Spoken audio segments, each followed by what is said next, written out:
sur Urban Simul.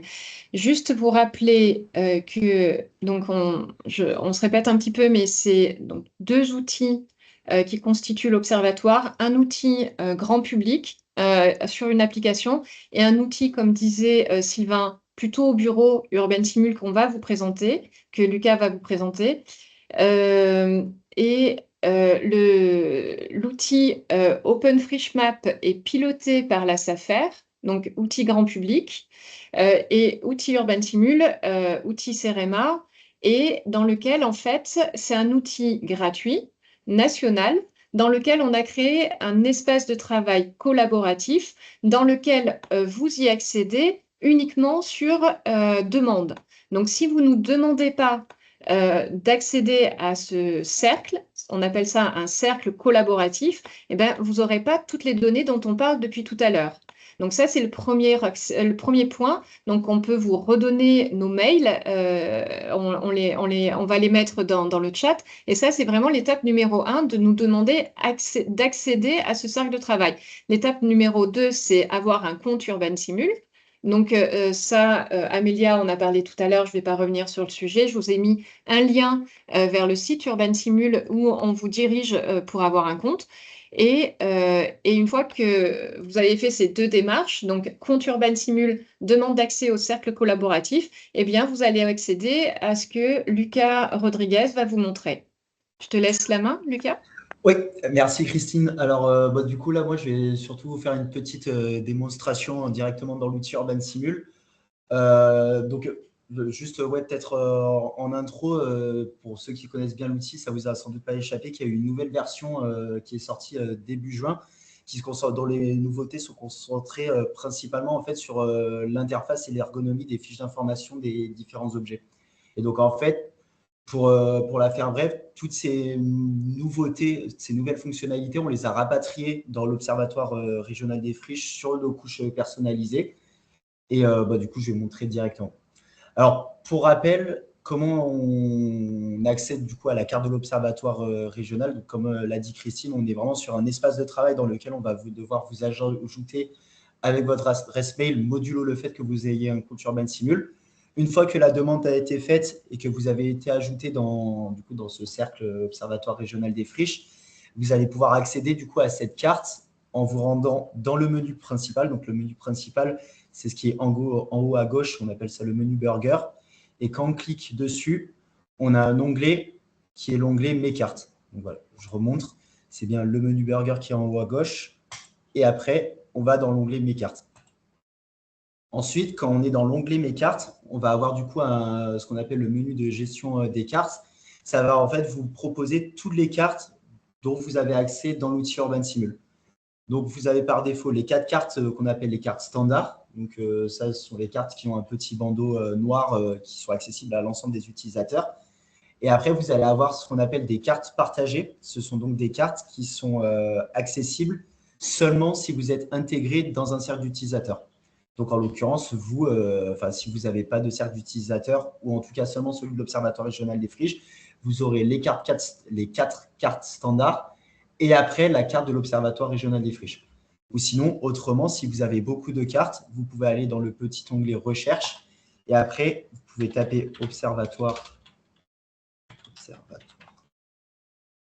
Et après, en fait, la carte, elle s'appelle Carte de l'Observatoire régional des friches, Région Sud, CEREMA, SAFER.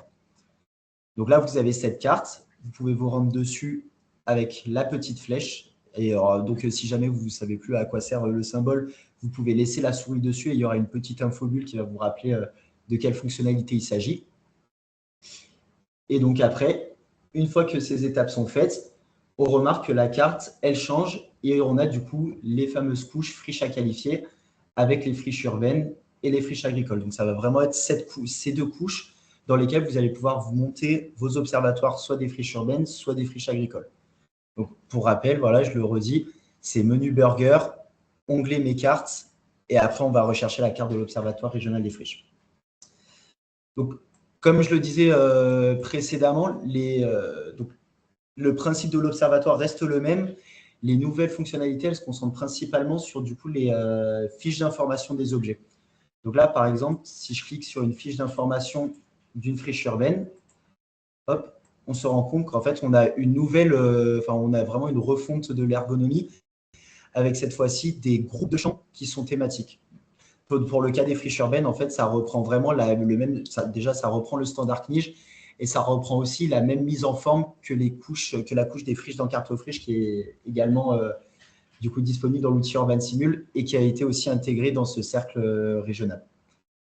Donc pareil, là, en l'occurrence, on voit que j'ai cliqué du coup sur une friche qui apparaît en rouge.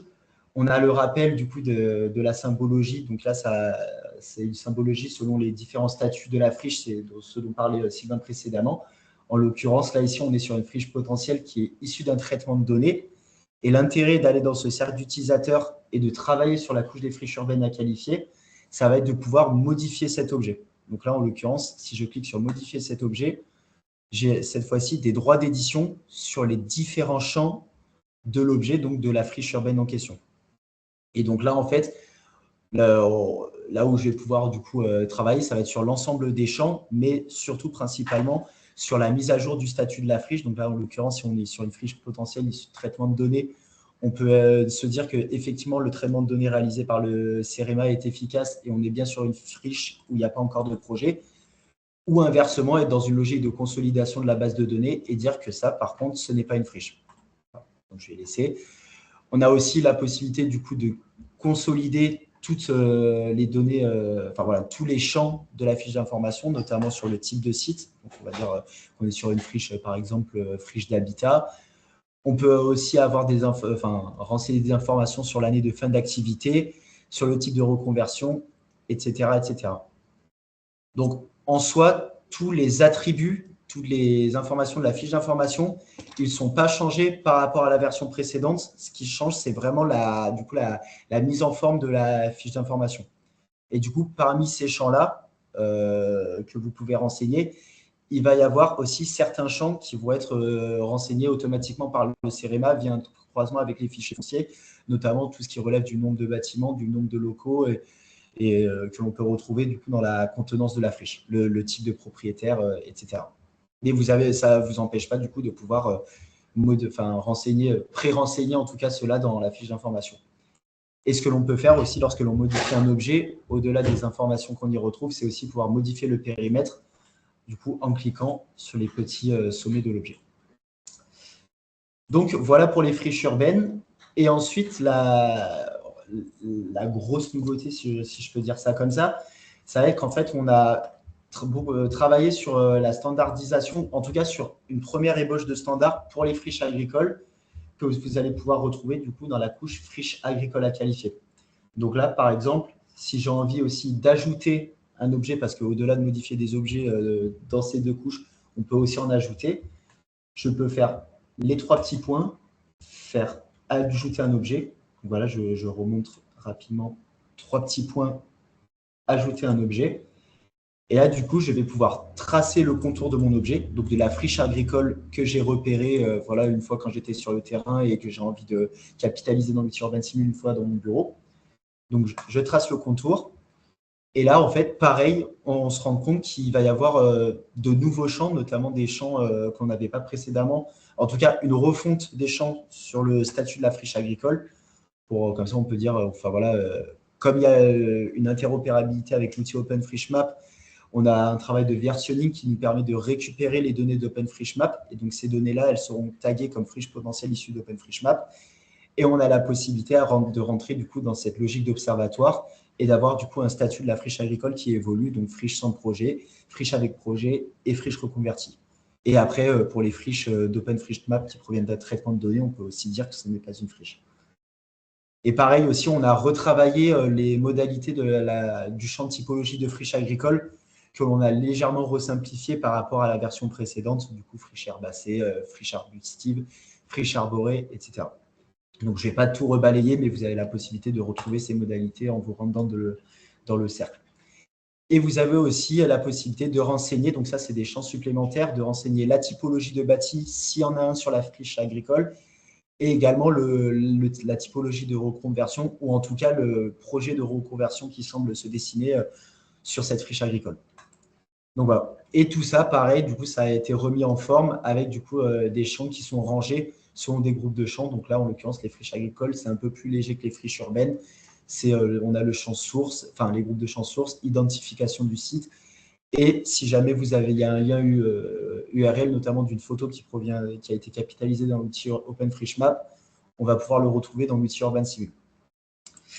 Toujours dans cette logique de refonte de l'ergonomie des fiches d'information, une nouvelle fonctionnalité qui est récente sur l'outil Urban Simul, c'est lorsque je clique sur un objet. Donc là, par exemple, j'ai cliqué sur cette friche agricole. Je me rends sur le bon onglet. On voit que du coup, on a plusieurs petits onglets, mais un onglet qui est intéressant, c'est cet onglet-là, qui est l'onglet « Exporter en PDF ». Donc, en fait, qu'est-ce que ça va être l'intérêt? Ça va être que pour chaque objet, que ce soit des friches urbaines ou des friches agricoles, on va avoir la possibilité d'exporter la fiche d'information en PDF. Et du coup, ça va nous donner un peu une sorte de fiche, une fiche d'identité de la friche en question. Donc ça, pareil, avec du coup la même mise en forme que celle qui est dans l'outil Urban Sim. Et voilà, et aussi peut-être petite précision sur ce standard cette première version de standard des friches agricoles. Donc voilà, ce sont des discussions qui ont été conjointes avec la région et la SAFER. Mais si jamais vous avez des retours à faire sur le standard, vous pouvez toujours nous contacter avec nos mails et on peut essayer de réfléchir pour consolider et enrichir ce standard des friches agricoles. Donc, voilà pour ce qui concerne les fiches d'information. Du coup, toute cette refonte de l'ergonomie des fiches d'information, ça va du coup impacter, donc comme je disais, la fiche d'information d'un objet en question, mais ça va aussi impacter les agrégats. Donc, pour rappel, en fait, quand on est dans l'Urban Simul et qu'on est du coup dans le cadre de ce cercle, on peut faire ce que l'on appelle de la sélection multiple, à savoir en fait sélectionner plusieurs objets. Et pour ça, on a deux façons de le faire. La première, c'est par exemple, je vais faire sur les friches urbaines, je vais dans les trois petits points, je vais faire sélection par zone et après, j'ai la possibilité de tracer un périmètre à façon. Donc là, c'est ce petit onglet dessiner un périmètre à façon. Donc bon, je me permets de remontrer trois petits points, sélection par zone, dessiner un périmètre à façon. Et là, en fait, par exemple, là, on se rend compte que j'ai un périmètre où il y a pas mal de friches qui ont été renseignées. Hop, je vais tracer le périmètre. Et donc là, par exemple, une fois que j'ai tracé mon périmètre, on voit que l'outil Urban Simul, il a sélectionné 27 objets qui proviennent de ma couche des friches urbaines à qualifier. Et lorsque je vais dans le petit symbole agrégé, donc c'est le petit symbole somme avec du coup l'onglet agrégé, je vais avoir en fait des premières statistiques sur le périmètre en question. Donc les statistiques, elles vont concerner notamment les types de sites, les types de friches, le statut de la friche. On va avoir des indicateurs, notamment voilà, sur ces 27 friches urbaines qui ont été renseignées dans l'outil. Elles correspondent à une surface totale de 0,176 km². On a des indications sur les années de fin d'activité, etc., etc. Donc, en fait, on retrouve aussi toutes les informations qui proviennent de la fiche d'information pour chaque objet. Et avec ces informations, on essaie de ressortir des statistiques, enfin voilà, celles qui sont les plus parlantes, en tout cas en matière de sélection multiple. Donc voilà, donc ça c'est pour montrer comment sélectionner plusieurs objets en traçant son périmètre de sélection. Et il faut avoir aussi en tête qu'on a la possibilité de sélectionner plusieurs objets à l'échelle d'une commune. Donc là, par exemple, on avait parlé de Berlétan en ce qui concerne la superficie totale des friches. Donc, du coup, je vais m'en inspirer. Je peux aller sur les friches agricoles à qualifier, faire sélection par zone. Et là, je peux faire du coup ce petit objet qui va en fait utiliser la commune sur laquelle le zoom se trouve. En l'occurrence, ici, c'est la commune de Berlétan. Et donc là, pareil, automatiquement, il me sélectionne les 46 friches agricoles qui sont dans ma base de données et qui sont localisées sur la commune de Berlétan. Et pareil, j'ai la possibilité du coup d'avoir une vue agrégée. Donc, en ce qui concerne les friches agricoles, ça va concerner le statut, des indicateurs de surface, la typologie de friche agricole et également la typologie de reconversion, modulo le fait que ce soit une modalité renseignée par l'utilisateur lorsqu'il qualifie une friche agricole. Juste avant de fermer, cet agrégat peut être exporté aussi. C'est-à-dire, on peut avoir un export PDF montrant tous ces agrégats à l'échelle d'une commune qui est déjà prêt, sans faire des copier-coller un peu fastidieux. Donc tout est un document déjà prêt, tout prêt, on va dire, est déjà exportable par commune. Oui, Luc, oui. vas-y. Je profite, Lucas, là, puisque tu es en Ouais, démonstration. Il y a une question qui concerne les fonds disponibles pour justement faciliter à la fois la saisie, mais même, je dirais, le repérage. Je te laisse en parler, puisque ouais. on a voilà, les photos aériennes anciennes et autres qui permettent parfois aussi de voir une évolution diachronique et qui est assez intéressante. Je laisse faire la Ouais, démo. ouais, très bonne question. Ça, du coup, en fait, quand on va être dans la logique de qualifier du coup nos friches urbaines, on peut aussi s'appuyer sur des fonds de cartes. Et du coup, on a plusieurs fonds de cartes qui sont disponibles dans l'outil Urban Simul. Alors, les fonds de cartes, on les retrouve en bas à droite. Là, ici, là, en l'occurrence, hop, le fond de carte que j'avais, c'était un fond de carte OpenStreetMap. Et du coup, ouais, comme l'a dit Sylvain, on a la possibilité de changer en choisissant un fond de carte du coup satellitaire. Donc là, c'est l'ortho-IGN. Donc pour rappel, les fonds de carte, ils sont mis à jour en flux. Une fois qu'il y a une mise à jour, par exemple, de l'ortho-IGN, ça va être en tout cas au moins de l'ordre de quelques jours pour que ça apparaisse dans l'outil Urban Sim. Et aussi, du coup, on a d'autres fonds de cartes satellitaires qui sont d'autres millésimes de l'ortho-IGN qui permettent justement d'avoir un comparatif et de l'évolution de l'urbanisation et voire même peut-être de l'évolution de la friche. Donc, on a l'ortho-IGN 2006-2010, l'ortho-IGN 2011-2015. Donc, voilà.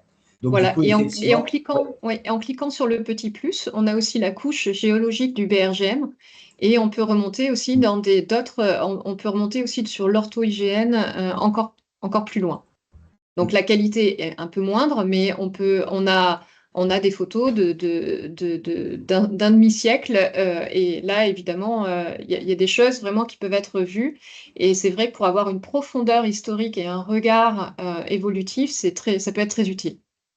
Oui, et peut-être autre élément qui est intéressant, il me semble aussi, hein, pour faciliter l'identification des friches, il y a des éléments sur la vacance des logements qui peut être intéressant ouais. à peut-être démontrer, qui Ouais. est assez efficace. Alors, on ne cible que les friches d'habitat, mais quoi, les Ouais. potentielles friches d'habitat, mais c'est assez efficace, en tout cas quand on a par croisement d'informations de données, ça permet d'être assez intéressant. C'est ça, en Ouais. fait. La plus-value aussi d'avoir toutes ces friches dans l'outil Urban Simul, c'est une fois que vous intégrez, en tout cas que vous recensez vos friches dans ce cercle d'observatoire, vous pouvez aussi replacer la friche dans un contexte. Et en fait, le contexte, du coup, qu'est-ce que c'est? Ça va être du coup les autres données socles de l'outil Urban Simul. Donc, on a la donnée unité foncière. Donc, voilà, des données sur les enjeux environnementaux, sur le bâti. Et effectivement, on a aussi des données sur la vacance. Donc, alors, modulo le fait que l'utilisateur soit ayant droit de cette donnée-là. Mais du coup, effectivement, si on peut aussi se dire qu'on essaie de faire de la co-visualisation entre des friches qui ont été recensées par un travail de traitement de données et voir si ça concorde aussi du coup avec des grosses poches de vacances, avec aussi du coup des unités foncières où on a une forte vacance résidentielle, etc., etc. Donc, en plus du coup de ces deux couches qui sont vraiment des couches de travail, hein, c'est des couches sur lesquelles l'utilisateur s'appuie pour monter son observatoire des friches, on a vraiment des couches contextuelles qui sont des données socles de l'outil Urban Simul. Et la plus-value aussi de ces nombreuses données socles, c'est qu'en fait, euh, autant cette couche-là des friches urbaines à qualifier, il y a un travail de mise à jour de la part de l'utilisateur, logique parce que c'est une couche de travail qui permet de monter son observatoire. Mais les autres couches, ce sont des couches qui sont millésimées et qui sont mises à jour automatiquement par le CEREMA. Donc, par exemple, les unités foncières, c'est du millésime annuel parce que c'est de la donnée fiscale. Idem pour les logements vacants, du coup, c'est la donnée LOVAC. On a un moissonnage qui est fait avec le géoportail de l'urbanisme pour avoir du coup les PLU pas en temps réel, enfin en tout cas le plus rapidement possible. Et ouais.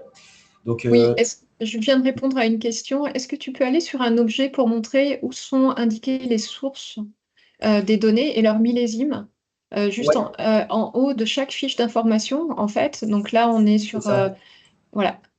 Donc en fait, alors peut-être juste petit point de Ouais. vigilance, on n'aura pas la source en ce qui concerne les couches personnalisées, parce que voilà, c'est une couche qui a été importée par nous en tant qu'utilisateur. Par contre, effectivement, avoir en tête que pour toutes les données socles de l'outil Urban Simul, en haut de la fiche d'information, on a un petit lien métier, un petit URL. Et quand je clique dessus, alors je ne pense pas que ça va. Est-ce que ça apparaît ou pas? Il faut que je départage et je repartage. Est-ce qu'il y a la fiche de l'unité foncière sur le site éditorial qui apparaît? Ou Oui, est-ce que ça… Ah oui, ça apparaît? ça Ok. apparaît, oui. Donc effectivement, en fait, quand je clique sur le petit URL, voilà, ça m'ouvre une autre page. En fait, ça m'ouvre une page du site éditorial de l'outil Urban Simul avec du coup un descriptif de la donnée en question et également du coup des informations, notamment sur la fréquence de mise à jour, sur les conditions d'accès. Bon, là, par exemple, l'unité foncière, c'est les fichiers fonciers, la source, etc., etc. Donc, en fait, toutes les données, en tout cas, du moins les données socles de l'outil Urban Simul, elles sont bel et bien sourcées. Et Lucas, Lucas, on ne peut-être voyait pas un dernier la point. page internet s'ouvrir. De quoi? On ne voyait pas Pardon. la page internet s'ouvrir, Lucas. On voit que Ah. la fiche d'information. Je vais Ouais. repartager. Et peut-être, oui, il y avait un dernier point qui me semblait intéressant aussi à montrer là pour justement là, cette validation des friches, c'est la facilité de passer rapidement d'Urban Simul à Google Maps, qui permet d'avoir la vision, voilà, en tout cas depuis la rue de la parcelle concernée et voilà, ce qui facilite aussi ce travail-là de passer, de pas être sur deux outils. Il y a quelque chose qui est vraiment très facile en termes d'utilisation. Ouais, Sylvain, je complète. C'est vraiment, en fait, Urban Simul bénéficie, centralise une liste de liens externes et Lucas voulait insister là-dessus tout à l'heure. C'est ça, ouais. Je te laisse faire parce qu'effectivement, il y a Google Street Map et il y a vraiment il y a une dizaine de liens avec des outils immersifs qui viennent qualifier soit l'objet, la friche ou son environnement. Oui, Ouais. en fait, c'est ça. Du coup, en fait, ces liens métiers, on peut les retrouver dans les données SOC de l'outil Urban Simul. Donc là, par exemple, quand je clique sur du coup, là, je suis sur une friche urbaine de traitement de données. On a du coup les infos de la friche urbaine, mais on a aussi les informations sur l'unité foncière. Et en fait, la couche unité foncière de l'outil Urban Simul, c'est la couche qui rapatrie le plus d'informations du coup sur l'ensemble des couches de l'outil Urban Simul. Et ça, c'est une grosse plus-value de la nouvelle version de l'outil Urban Simul, c'est qu'on a un gros onglet lien externe qui permet vraiment de positionner Urban Simul comme outil pivot par rapport à d'autres plateformes. Et du coup, ouais, comme tu disais, Sylvain, là, on peut avoir du coup le petit lien Google Street View, faire consulter. Et après, du coup, ça va nous repérer directement vers là où, vers ce qui est du coup la friche potentielle. Donc là, par exemple, on peut se dire, il n'y a peut-être pas il y a pas l'air d'avoir de friche, ou en tout cas, du coup, j'ai une suspicion qu'il s'agit d'infos positives. Donc après, derrière, je peux aller consolider du coup la donnée dans l'outil Urban Sim. Et peut-être juste aussi, donc pour remontrer, quand je suis sur la couche unité foncière, et c'est le cas pour les autres couches de l'outil Urban Simul, quand je clique sur le petit URL, là, j'ai ça qui s'ouvre avec, du coup, comme je disais précédemment, la source, les conditions d'accès, la fréquence de mise à jour et aussi, du coup, un lien métier vers l'outil, vers la plateforme data foncier. Ouais. Donc, il y a une liste de liens externes. Lucas, si tu peux revenir sur la liste pour on la balaye rapidement. Cette liste de liens externes, elle est uniquement sur la couche unité foncière. Donc, il faut bien cocher la couche unité foncière pour y avoir accès. Donc, il y a des vues immersives, Google Street View ou Panoramax ou Mapillary. Il y a aussi remonter dans le temps. Vous savez, c'est cet outil qui permet de remonter dans le temps, un peu comme les fonds de cartes qu'on a affichés tout à l'heure. Il y a Géorisque, le suivi des activités via DevEco. Il y en a qui travaillent sur DevEco aussi.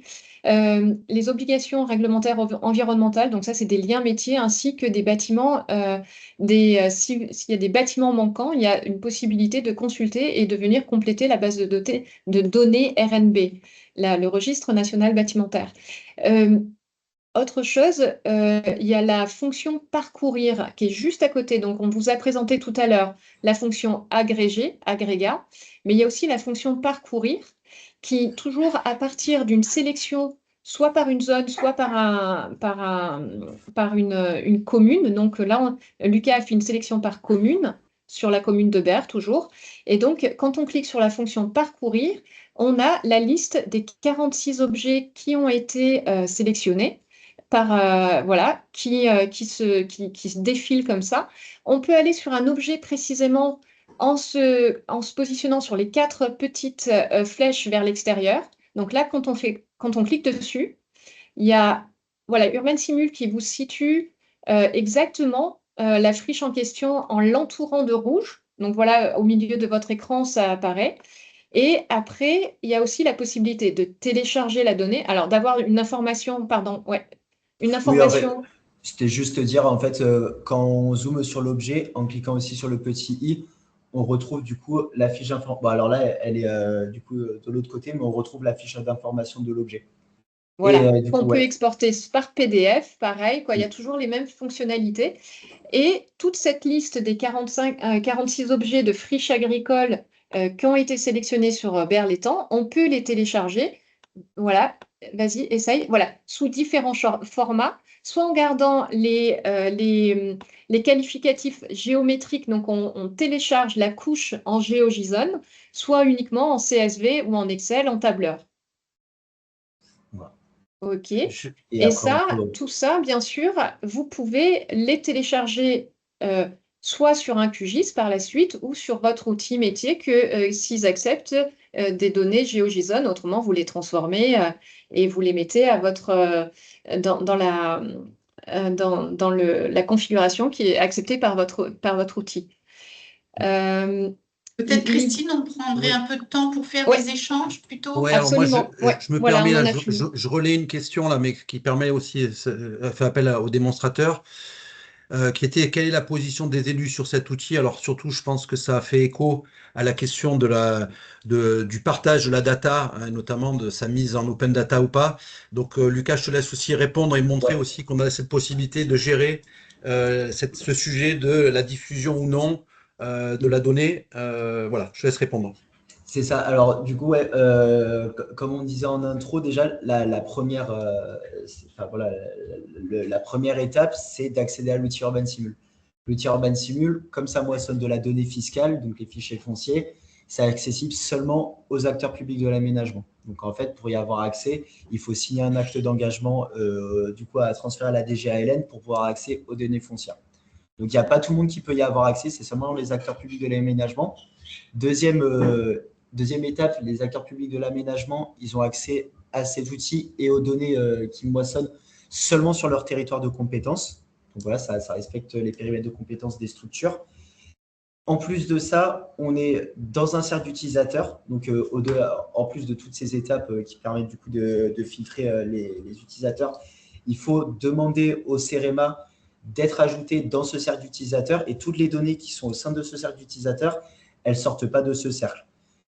Et en plus de ça, ouais, du coup, comme tu disais, Sylvain, on a la possibilité de choisir si on diffuse ces friches en open data ou pas. Donc, en fait, qu'est-ce que ça veut dire? Quand je suis sur une friche urbaine à qualifier, donc par défaut, la donnée, enfin, le champ open data qu'on trouve ici, il n'est pas rempli. Donc, ça veut dire que la donnée n'est pas en open data, elle est seulement accessible dans ce cercle d'utilisateur. Et en fait, quand je mets open data oui, qu'est-ce que ça veut dire? Ça veut dire que cette friche-là que j'aurais qualifiée, elle va être après, elle va ressortir dans l'inventaire national des friches Cartofriche, donc en open data. Et voilà, c'est plusieurs étapes qui permettraient vraiment de respecter la confidentialité de ces données. Donc, c'est un peu libre à la structure de décider si elle souhaite partager tout partie de son observatoire dans la plateforme Cartofriche. Et je rajouterais que de la même manière aussi, c'est comment ça rebascule sur OpenFrieshMap. De la même manière, si vous considérez que la donnée sur Urban Simul a la vocation à rester dans un cercle restreint d'utilisateurs du territoire, elle ne redescendra pas sur OpenFrieshMap, qui est vraiment l'outil grand public, hein, puisque c'est téléchargeable depuis toutes les plateformes. Et voilà, donc ça aussi, ça permet de limiter comme ça. Et ce qui n'est pas possible sur OpenFrieshMap, puisque là, toutes les saisies terrain remonteront systématiquement, quoi. On n'est pas, c'est bien de la complémentarité. C'est ça. Donc, ouais, effectivement, dès que c'est Open Data, tagué oui, ça va dans Cartofriche et dans OpenFricheMap. Et du coup, si c'est non, ça va rester seulement dans le cercle d'utilisateurs UrbanSim. On a une autre question, alors peut-être effectivement donc, qui vient d'être posée. Avez-vous un référent friche par EPCI? Autre chose, effectivement, Madame Queneau, c'est ça, Odile Queneau. Donc, quand vous avez posé la question effectivement du positionnement des élus, donc effectivement, là, on vient de vous répondre sur la dimension Open Data, mais voilà, s'il y avait d'autres dimensions, enfin d'autres points qui peut-être étaient présents dans votre question, je vous invite, si vous le souhaitez également, à le formuler à l'oral, si vous le souhaitez.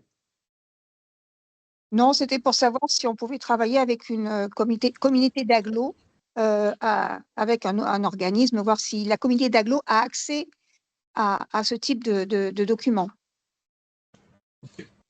Oui, une CC, du coup, elle est effectivement ayant droit des données fiscales, enfin des données foncières. Et du coup, comme je disais, modulo le fait de se créer un compte sur Urban Simul et de demander l'accès au cercle. Mais sinon, oui, la CC, un EPCI est ayant droit, donc il peut très bien accéder à ce cercle d'observatoire régional dans Urban Simul. Ok, merci.